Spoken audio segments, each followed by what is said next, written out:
우리 하나님 말씀 창세기 12장 1절 2절 말씀입니다. 창세기 12장 1절과 2절 말씀, 떠나고 감의 유익이라고 하는 제목으로 하나님 말씀을 같이 나누도록 하겠습니다. 창세기 12장 1절 2절 우리 한 목소리로 함께 봉독하도록 하시겠습니다. 시작. 여호와께서 아브라함에게 이르시되 너는 너의 고향과 친척과 아버지의 집을 떠나 내가 내게 보여줄 땅으로 가라. 내가 너로 큰 민족을 이루고 내게 복을 주어 네 이름을 창대하게 하리니 너는 복이 될지라. 아멘. 오늘 말씀은 하나님께서 그 갈대아 우르 또 하란이라고 하는 지역에 살고 있던 이 75세 아브라함을 하나님께서 부르시고 또 복을 주시겠다 약속하시는 말씀입니다. 제 개인적으로 굉장히 큰 힘이 되고 위로가 되는 말씀인데요. 여러분, 창세기 11장까지를 간단하게 단어로 요약한다면 창조와 타락과 그리고 홍수와 바벨탑이라고 정리할 수 있어요. 여러분, 네 가지 단어만 봐도 이 큰 흐름을 우리가 다 읽을 수 있어요. 타락 후에 물 심판을 경험한 이 백성, 이 땅의 사람들이 하나님께서는 다시는 물로 심판하지 아니하시겠다고 약속하시면서 이 무지개를 띄워 주셨음에도 불구하고 이 바벨탑을 쌓잖아요. 근데 이 바벨탑이 특별한 탑입니다. 역청을 발라 쌓아 높이는데 이게 방수탑이에요. 방수탑. 그러니까 어떤 의미가 있겠어요? 절대로 물 심판하지 않겠다라고 하는 하나님의 말씀에 정말 불신하는 거죠. 불신하죠. 그리고 하늘 높이 쌓아 올려서 어떻게든 하나님을 이겨보겠다는 이 욕심 아닙니까? 이 인간의 어리석음, 이 발악이라고 할 수 있는 이 모습이 이 창세기 11장까지 내용인데요. 그래서 역사가 진행될수록 우리가 확인할 수 있는 것은 인간은 더 죄인다워진다라고 하는 것입니다. 여러분, 인류는 점점 더 수렁에 빠지고 있다라고 하는 것을 보여주는 것이죠. 그런데 이런 인간의 추락 가운데 결코 포기하지 아니하시는 하나님의 은혜가 우리 가운데 임하는 것이죠. 특별히 말씀으로 아브라함을 찾아오시는 장면을 통해서 우리가 이해할 수 있는 것입니다. 여러분, 홍수를 경험하고 이제 바벨탑을 만드는 이 인간의 불신과 끝없는 타락으로 허망함을 우리가 보게 되지만 이 허망함, 이 불신을 종식시키는 은혜와 위로가 뭔가 하면 하나님께서 말씀으로 우리에게 찾아오신다는 거예요. 우리를 결코 그냥 두지 않으신다는 것입니다. 반드시 말씀으로 찾아오셔서 세우시고 고치시고 또 회복시키신다라고 하는 것입니다. 이 하나님의 임재, 오늘 이 밤에 좀 우리가 사모했으면 좋겠어요. 사랑하는 동부교회 성도 여러분, 우리의 문제를 해결하는 능력이 뭔가요? 우리의 애씀과 힘씀은 한계가 있잖아요. 반드시 언젠가 한계가 있잖아요. 여러분, 가뭄에 물을 뿌리는 게 얼마나 우리가 효과를 누릴 수 있겠어요? 최첨단 헬기를 동원해서 물을 뿌린다고 해도 겨우 하루 이틀 버틸 뿐인데, 우리의 노력은 근본적인 문제를 해결하지 못하지만 하늘에서 하늘문 열리고 비 한 번 내리면 해갈이 되는 줄 믿습니다. 하나님의 은혜를 우리가 사모하는 것입니다. 근본적인 문제를 회복하는 이 유일한 대안, 하나님께서 우리에게 찾아오시는 거예요. 하나님의 임재, 하나님의 말씀으로 나를 두드리시고 또 말씀 가운데 나를 회복시키시고, 그 하나님의 임재가 오늘 이 밤에 여러분들에게 사모함으로 기대되었으면 좋겠어요. 그럼 아모스 8장 11절을 같이 한번 선포하겠습니다. 시작. 주 여호와의 말씀이니라. 보라, 양식이 없어 주림이 아니며 물이 없어 가람이 아니요 여호와의 말씀을 듣지 못한 기갈이라. 여러분, 하나님의 임재와 하나님의 말씀을 사모하는 이 밤이 되기를 축복합니다. 여러분, 우리가 성경학교도 하고 수련회도 하는 이유가 뭐예요? 또 우리가 이 밤에 모여서 기도하는 이유가 어디에 있겠습니까? 정말 영적 가뭄으로 좀 쩍쩍 갈라져 가는 것을 보고만 있을 수 없기 때문에 어떻게든 우리가 힘쓰고 애쓰는 것 아니겠어요? 근데 우리의 애씀과 힘씀은 그냥 잠시 물 주는 것 뿐이라니까요. 하지만 이 시간을 통해서 하늘문이 열리고 하나님의 임재가 폭포수처럼 그 공동체 가운데, 그 수련회 가운데, 단기 선교 가운데, 우리가 기도하는 이 밤 우리 가운데 임한다고 하면 여러분, 소망이 있는 거 아니겠냐는 거예요. 소망이 있는 거죠. 소망이 있는 거죠. 여러분, 우리가 사모하며 기도하고 기대할 수 있는 건 하나님께서 결코 우리를 그냥 두지 않기 때문입니다.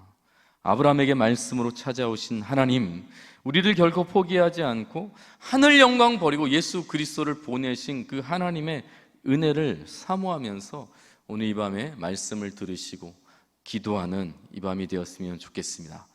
그런데 우리가 이제 이 밤에 이제 그런 기대를 가지고 말씀 앞에 서지만 그 말씀의 내용을 우리가 외면할 수 없는 것이죠. 여러분, 하나님께서 아브라함에게 찾아오셔서 하신 말씀이 무엇인가? 1절을 보시면 말씀으로 또한 은혜로 찾아오신 하나님께서 아브라함에게 뭐라고 말씀하시는가? 1절을 같이 다시 한번 읽을까요? 시작.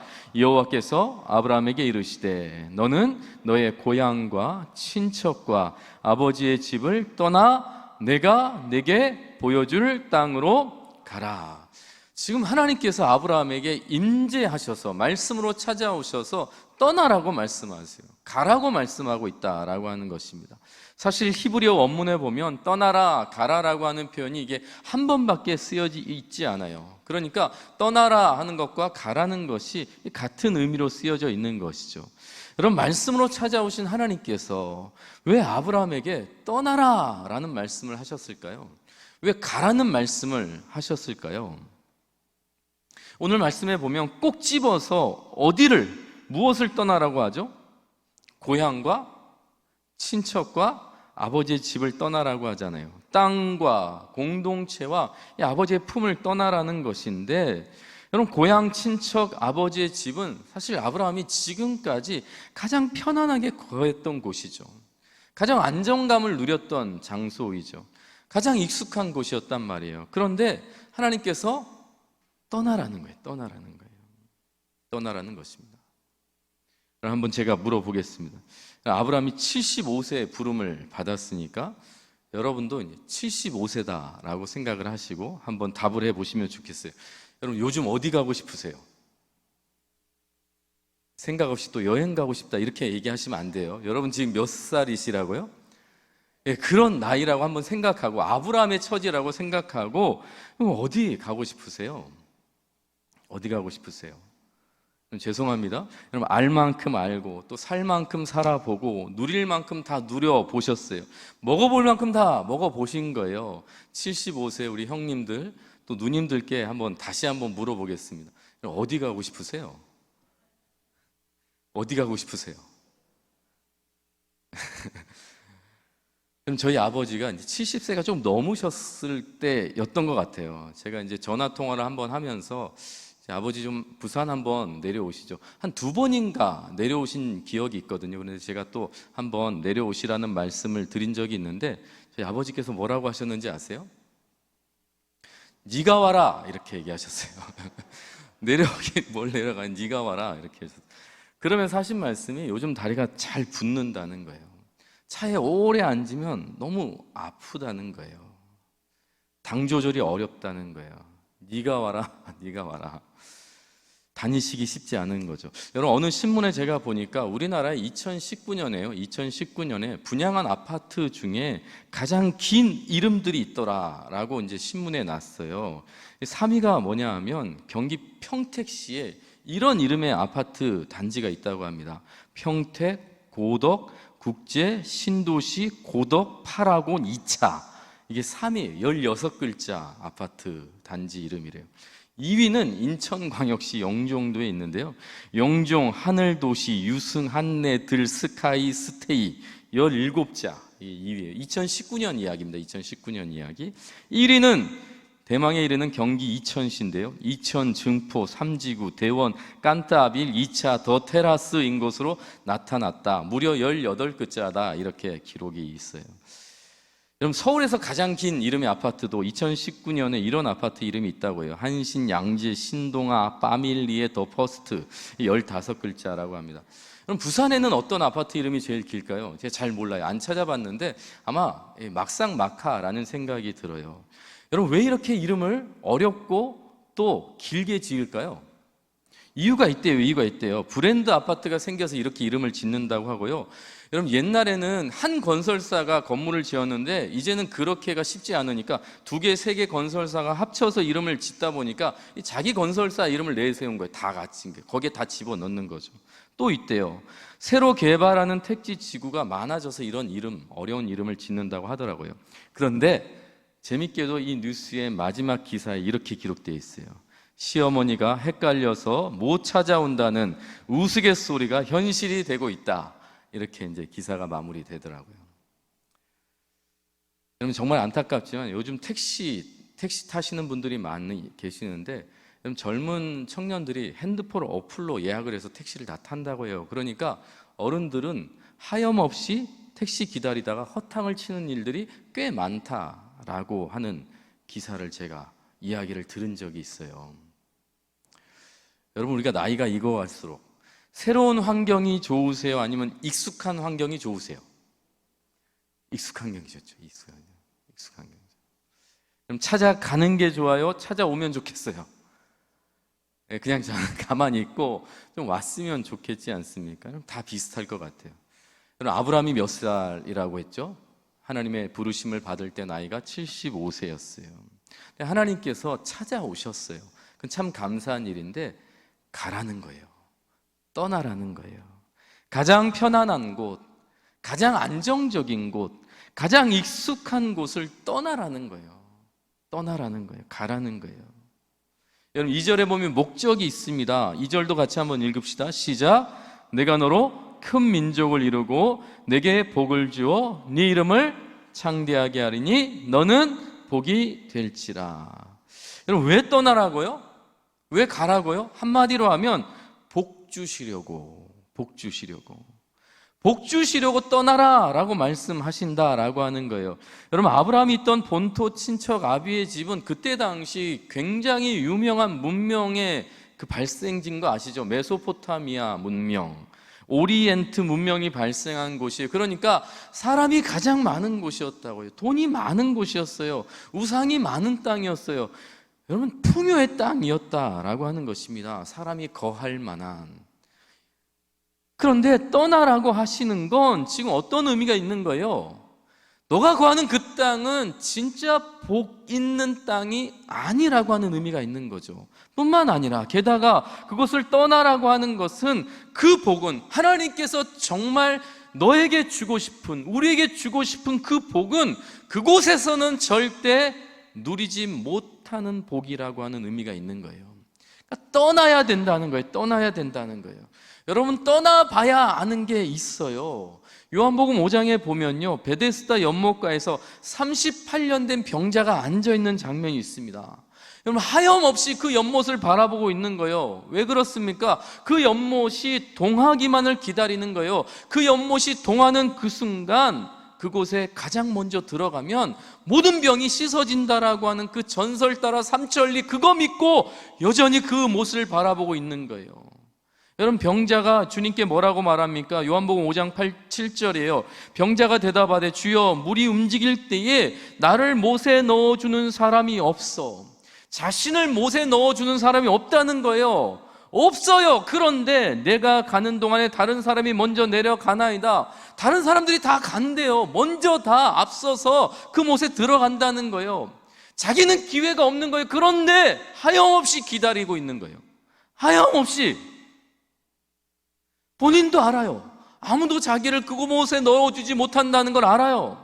서로 치열하게 들어가려고 하는 이 경쟁이라고 하는 걸 알아요. 자기를 배려하지 않는다는 걸 안다고요. 아무도 자기를 신경 쓰지 않는다는 걸 알아요. 희망이 없죠. 그런데 하염없이 거기서 그 연못을 바라보고 있는 거예요. 이 병자에게 예수님께서 뭐라고 말씀하시죠? 5장 8절이에요. 예수께서 이르시되 일어나 내 자리를 들고 걸어가라. 무슨 말이에요? 떠나라는 거예요. 거기서 벗어나라고 하는 것입니다. 벗어나야 된다는 거예요. 여러분, 저는 안 가봤는데 미국의 그 도박장, 한국에도 비슷할 것 같은데 도박장에 가보면, 가보신 분들 혹시 아시죠? 그럼 도박장에 없는 게 세 가지가 있다고 합니다. 권사님, 뭐가 없죠? 여러분, 뭐가 없다고 하죠? 거울이 없대요. 거울. 그리고 창문도 없고, 지금 계속 말씀하시는 그 시계도 없다고 하더라고요. 왜요? 자기 자신을 돌아보면 안 되는 거예요. 도박장 밖을 바라보면 안 되는 거예요. 지금 몇 시인지 알면 안 되는 거예요. 왜요? 머무르게 하려고요. 떠나지 못하게 하는 거죠. 붙잡아 놓는 거예요. 금요 기도 성도 여러분, 우리는 지금 이거 놓치면 큰일 날 것 같은 두려움이 있는 거예요. 이거 아니면 안 될 것 같은 정말 소망, 희망이 여기에 있지만, 그럼 38년 된 병자에게 베데스다는 떠나야 할 곳이었어요. 여러분, 지금 아브라함에게 본토 친척 아비의 집은 진짜 하나님의 복을 가로막는 도박장과 같은 곳이었다는 것입니다. 떠나야 되는 거예요. 떠나야 되는 거예요. 사랑하는 우리 동부교회 성도 여러분, 우리의 눈을 가리고 귀를 가리는 베데스다, 우리 주님께서 떠나라고 말씀하세요. 지금 우리의 삶 가운데, 여러분의 삶 가운데 주님께서 찾아오셔서 떠나라 하시는 여러분의 본토 친척 아비의 집이 어디이고 무엇인지 한번 돌아보셨으면 좋겠어요. 여전히 머물러 있고 그것이 나의 소망이고 그것이 나의 인생의 주인으로 붙들고 있는 그 무엇, 그것, 주님께서 말씀하셨을 때 그것 놓아, 그것 떠나, 거기서 가라고 말씀하실 만한 그것, 이게 어디인지 무엇인지 알 수 없지만, 그럼 진정한 복을 누리기 위해서는 과감히 박차고 일어날 수 있는, 끊어내는 은혜가 여러분에게 있기를 축복합니다. 축복합니다. 하나님께서 여러분에게 주고 싶은, 아브라함에게 주고 싶은 복이 있기 때문이에요. 복이 있기 때문에. 그러면 이제 궁금하죠. 하나님께서 떠남을 통해서 아브라함에게 확인시켜주고 누리게 하고 싶은 이 복의 정체가 뭔가? 오늘 세 가지만 나누면서 오늘 말씀을 좀 정리했으면 좋겠어요. 첫 번째는 뭐냐면 믿음의 복이에요. 믿음의 복. 히브리서 11장 8절 같이 한번 읽읍시다. 시작. 믿음으로 아브라함은 부르심을 받았을 때에 순종하여 장래의 유업으로 받을 땅에 나아갈새 갈 바를 알지 못하고 나아갔으며. 여러분, 아브라함의 별명이 뭐였죠? 믿음의 조상이잖아요. 믿음의 조상. 여러분, 근데 이 믿음은 하나님의 축복이에요. 에베소서 2장 8절에 보면 너희는 그 은혜에 의하여 믿음으로 말미암아 구원을 받았으니 이것은 너희에게서 난 것이 아니요 하나님의 선물이라. 하나님의 선물이면 이건 축복인 줄 믿습니다. 여러분, 믿을 수 있는 건 복이에요. 믿어지는 건 복이에요. 예수 그리스도를 나의 주, 나의 하나님으로 믿어진다, 고백할 수 있다. 여러분, 이건 놀라운 축복이라는 것을 믿으시기 바랍니다. 믿음은 복이에요. 복이에요. 여러분, 75세 되신 아브라함이 믿음으로 떠나잖아요. 제가 상상을 해봤어요. 75년 동안 아브라함이 어떻게 살았을까? 갈대아 우르와 하란에서 어떻게 살았을까? 문명의 발생지니까, 풍요롭고 부요한 땅이니까, 군사적으로도 안정된 땅이니까 정말 평안했을까? 여러분, 유대인들의 전설에 의하면 아브라함의 아버지 데라의 직업이 그 우상 제조업자라고 해요. 그럼 그렇다면 아브라함이 지금 75년 동안 살았던 이곳은 그가 태어났고요, 가장 익숙한 곳이고 가장 편안한 곳이고 안정된 곳일 뿐만 아니라 수많은 우상들이 복을 주겠다고 하고 복을 준다고 하고 복을 줄 거라고 했을 거 아니에요. 그런데 그가 믿음으로 그곳을 떠났다는 것은 어떤 의미가 있었겠는가?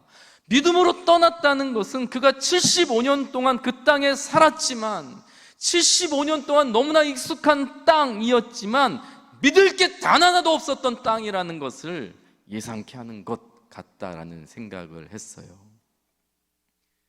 믿을 게 단 하나도 없는 땅. 그러니까 믿음으로 떠날 수밖에 없는 땅. 경제적인 풍요가 있는 거예요. 군사적인 안정도 있는 거예요. 우상들의 그 수많은 우상들의 약속도 있는 거예요. 복 주겠다고 하는 거예요. 그러나 그 모든 것이 아브라함의 평생에 단 한 번도, 단 하나도 믿음과 평안이 되지 못했다는 것을 예상케 하는 것이죠. 그러니까 믿음으로 떠나게 되는 것 아닌가라는 것입니다. 그럼 동북의 성도 여러분, 믿음이 없으면 그 삶 자체가 사실 불안하다는 거 여러분 다 느끼실 거예요. 믿음이 없으면 불안한 거예요. 여러분, 믿음이 없이는 하나님을 기쁘시게 못한다라고 하는 말씀이 있잖아요. 그런데 믿음이 없으면 하나님만 기쁘게 못하는 게 아니라요, 우리의 삶에도 기쁨이 없어요. 여러분, 하나님의 약속을 의심하자, 불신하자 바벨탑을 쌓잖아요. 여러분, 그 피곤한 일을 하는 거예요. 그런데 완성도 못하고 다 흩어져 버리는 거예요. 시간 낭비, 인력 낭비, 재원 낭비 하는 거예요. 그게 믿음이 없으면 일어나는 일들이라니까요. 출애굽한 백성들이 하나님을 불신하니까 크고 화려한 금송아지 우상을 만들잖아요. 보기에 좋죠. 그러나 그들에게 평안이 있었습니까? 오히려 그것이 그들에게 저주가 되지 않습니까? 그럼 남편을 의심한다고 생각해 보세요. 그럼 아내를 의심한다고 생각해 보세요. 여러분, 목사님을 의심한다고 생각해 보세요. 성도를 의심한다고 생각해 보세요. 순장님을 의심한다고 생각해 보세요. 교사를 의심한다고 생각해 보세요. 아이들을 의심한다고 생각해 보세요. 거기에 평안이 있다고요? 사는 게 저주죠. 그렇게 살아가는 건 저주예요.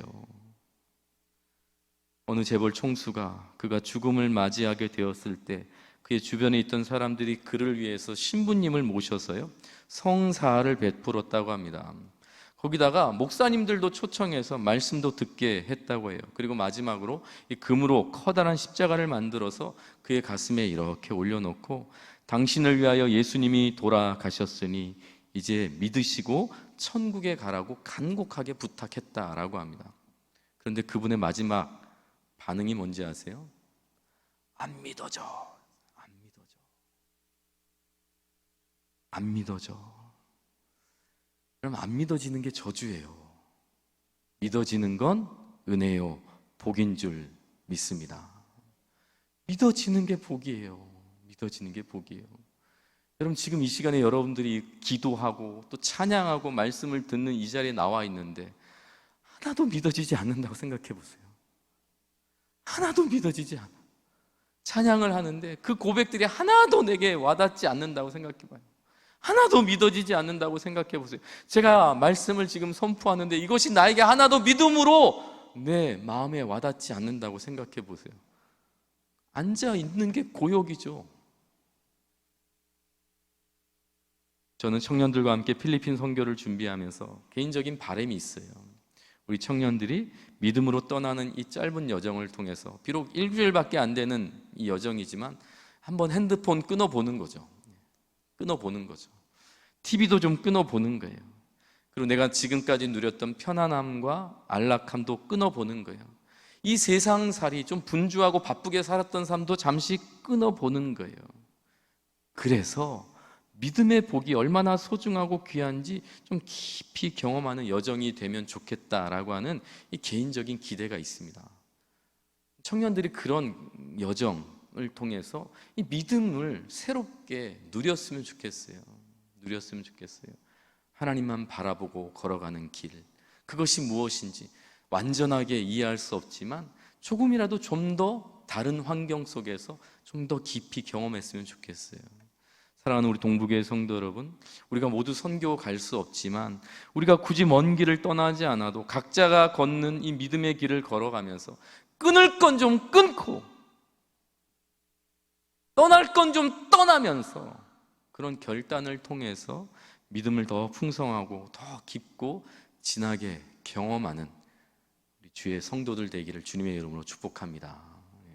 두 번째는 동행의 복이에요. 동행의 복. 1절 다시 한번 읽어드리면 여호와께서 아브라함에게 이르시되 너는 너의 고향과 친척과 아버지의 집을 떠나 내가 내게 보여줄 땅으로 가라 말씀하셨어요. 여러분, 하나님은 아브라함에게 고향, 친척, 아버지 집을 떠나서 하나님이 보여줄 땅으로 가라고 명령하셨죠. 그런데 당혹스럽게 보여줄 땅이라고 말씀하시는 거예요. 지도가 없어요. 목적지가 없어요. 그냥 보여줄 땅으로 가라고 말씀하신다라고 하는 것이죠. 저는 이 말씀에 담긴 하나님의 본심이 너무 궁금하더라고요. 왜 하나님께서는 보여줄 땅으로 가라고 하셨을까? 왜 목적지를 말씀하시지 않고 지도도 보여주지 않고 왜 보여줄 땅으로 가라고 하셨을까? 이건 아닐 것 같아요. 막 겁먹은 아이처럼 아브라함이 막 불안해가지고 근심 걱정하면서 겨우겨우 한 걸음 한 걸음 떼가면서 그 약속의 땅까지 가는 걸 원하진 않았을 것 같아요. 그럼 하나님께서 보여줄 땅으로 가라고 말씀하신 이유가 뭘까? 뜻이 뭘까? 하나님께서는 아브라함과 함께 가길 원하신다는 거예요. 동행하길 원하신다는 거예요. 그럼 임마누엘의 복이 뭐죠? 임마누엘? 하나님이 우리와 함께 하신. 여러분, 이게 복인 줄 믿으시기 바랍니다. 함께 하는 게 복이잖아요. 함께 하는 게. 하나님이 우리에게 다 알려주시고 다 보여주지 않는 거는 우리를 불안에 떨게 하시기 위함이 아니라 동행하기를 원하시는 거예요. 한 걸음 한 걸음 한 걸음 함께 동행하기를 원하는 거예요. 나 혼자 빨리 화려하게 가는 걸 원하는 게 아니라 하나님과 한 걸음 한 걸음 동행하기를 원하신다는 거예요. 그래서 보여줄 땅으로 가라고 말씀하시는 거예요. 다 보여주지 않으신다는 거예요. 여러분, 한 여론조사 기관에서 요즘 50대 여성들에게 필요한 5가지를 조사해 봤더니 이렇게 기록했다고 합니다. 건강, 돈, 취미, 그리고 딸, 이렇게 나왔다고 해요. 그러면 50대 남성에게도 똑같이 조사를 해봤겠죠. 이렇게 나왔다고 합니다. 아내, 마누라, 부인, 안사람, 처, 이렇게 다른 표현 똑같은 한 사람. 아내들의 답변에는 남편이 순위에도 안 들어가 있어요. 건강, 돈, 취미, 뭐 딸. 남편들에게는 처음부터 끝까지 아내뿐이었더라. 할렐루야. 남편들이 주제 파악을 못하고 있는 거 아시겠죠? 근데 남편들의 생각이요, 여러분, 성경적인 거 아세요? 성경적인 거 아세요? 믿으시기 바랍니다. 성경적이에요. 성경적이에요. 왜 그렇겠어요? 깨달은 거예요. 깨달은 거예요. 다른 거 없어도 이거 하나 있으면 된다. 그거 하나만 붙들면 된다는 걸 깨달은 거죠. 인생에서 정말 필요한 건 누구와 함께 하는가, 이게 중요한 걸 알았다라는 느낌이 들어요. 그럼 제가 지지난번 새벽에 나눴는데 영국의 한 신문사에서 이색적인 공고를 했어요. 영국 끝에서 런던까지 가는 가장 빨리 가는 방법.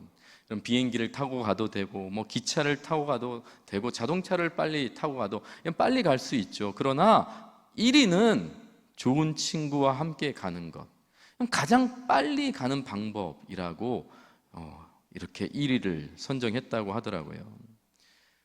여러분, 진짜 빨리 가는 게 중요한 게 아니라는 거죠. 정말 행복은 어디에 있는가? 정말 좋은 사람과 함께 가는 거예요. 좋은 사람과 함께 가는 거. 그걸 하나님께서 아시는 거죠. 그래서 하나님께서는 우리와 동행하길 원하시는 거예요. 창세기 39장 23절 같이 한번 선포합니다. 시작. 간수장은 그의 손에 맡긴 것을 무엇이든지 살펴보지 아니하였으니 이는 여호와께서 그를 범사에 형통하게 하셨더라. 그럼 주님이 원하시는 것은 우리가 세계 신기록 내는 걸 원치 않으세요. 정말 완벽하게, 완전하게 우리가 뭔가를 행하는 걸 원하는 게 아니시라는 거예요.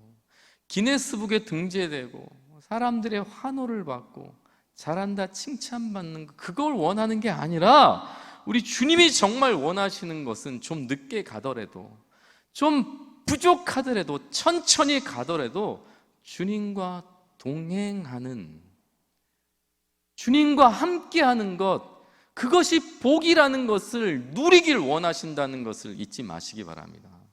주님과 함께하는 게 복이라는 거예요. 그래서 여러분, 좀 미래가 불안하고 좀 답답할 때 지도를 보고 싶은 마음이 생겨요. 인생의 지도, 우리의 인생의 지도 다 보고 싶은 거예요. 어떻게 될지, 어떤 일이 일어날지. 목적지를 좀 보고 싶을 때 그런 마음이 들잖아요. 불안하고 답답하니까.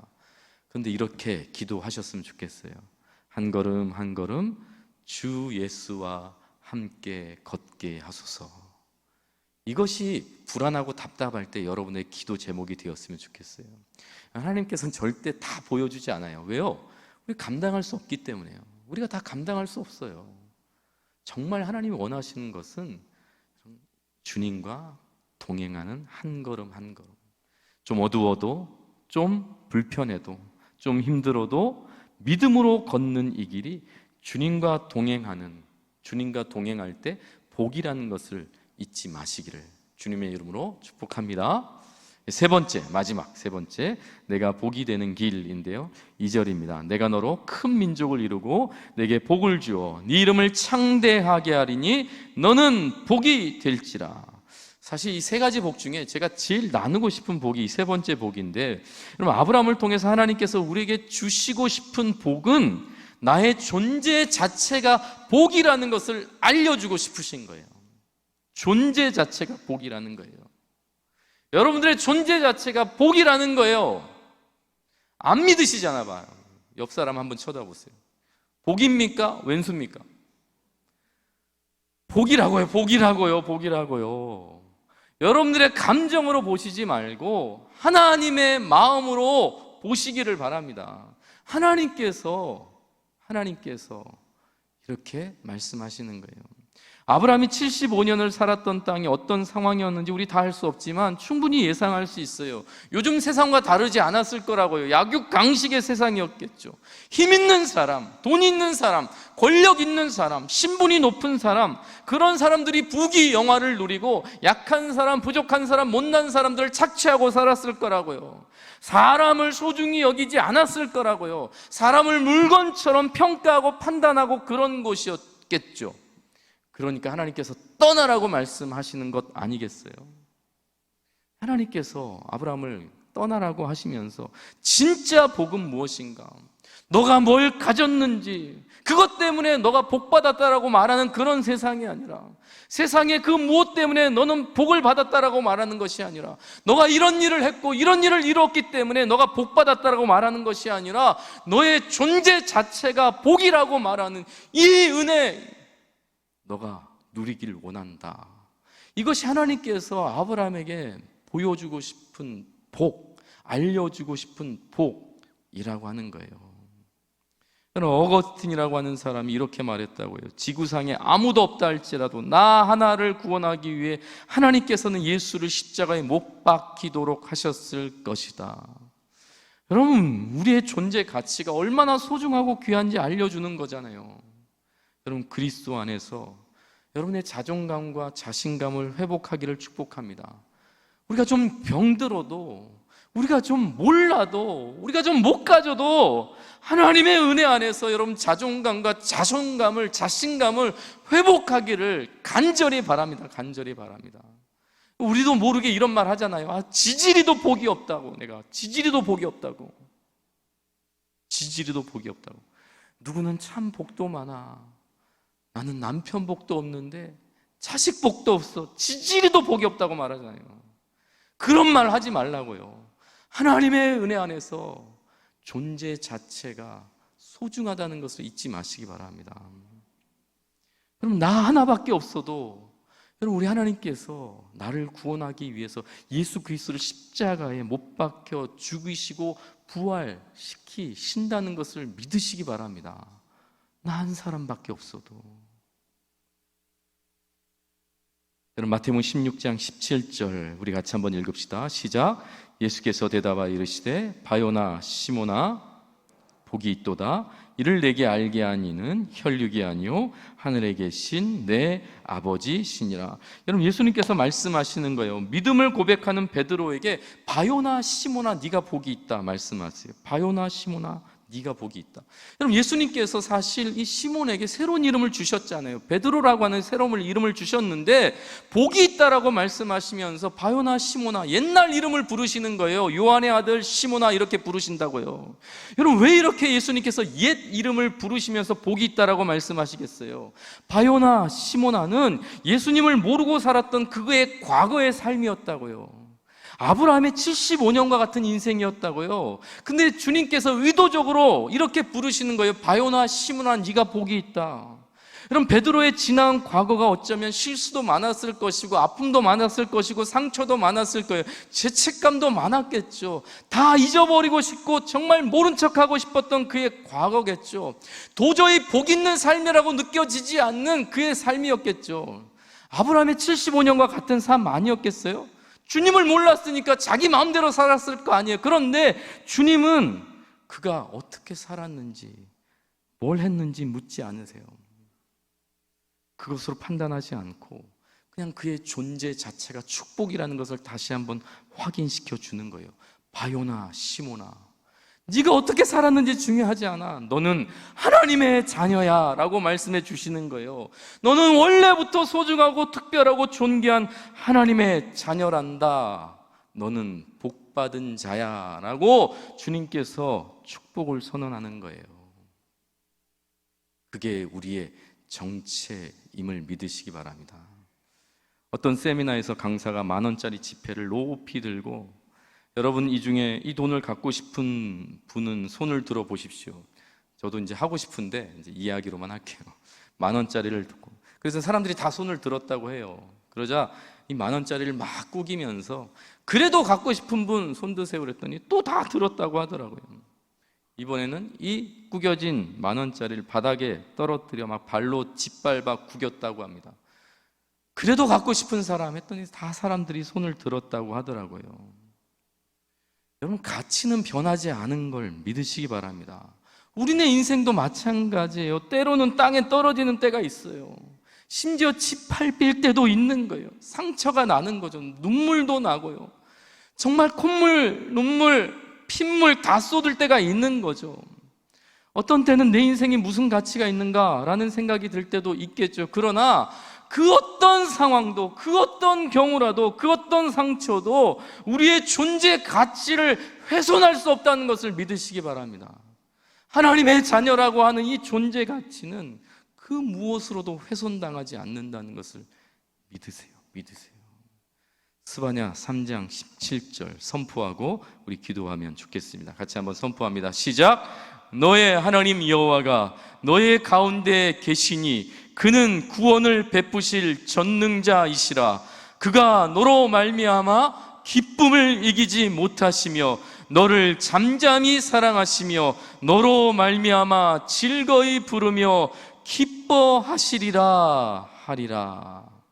하나님께서 여러분을 바라보시면서 그 기쁨을 주체하지 못하셔가지고요, 그 기쁨을 표출하신대요. 너로 말미암아 즐거이 부르며 기뻐하시리라. 그게 바로 저와 여러분인 줄 믿습니다. 기도하시겠습니다. 사랑과 은혜의 하나님, 오늘 이 밤에 주님의 사랑하는 주님의 백성들이 함께 모여 있습니다. 복의 근원 되신 하나님께서 복 주신 주의 성도들인 줄 믿습니다. 세상 살 동안 거센 풍파가 밀려오고 엄동설한이 찾아오고 형용 못할 고통 속에 있을지라도 나를 영원히 품으시는 주님의 품 안에서 위로와 평안을 누리게 하실 줄 믿습니다. 오늘 이 밤 다시 한번 영적인 자존감을 회복하게 하여 주시옵시고, 누가 뭐라 해도 주님의 복된 자녀라는 것을 잊지 않고 당당히 기도하며 당당히 찬송하며 하나님을 높이며 세상 가운데 살아가는 주의 성도 되게 하여 주시옵소서. 예수님 이름으로 기도합니다. 아멘.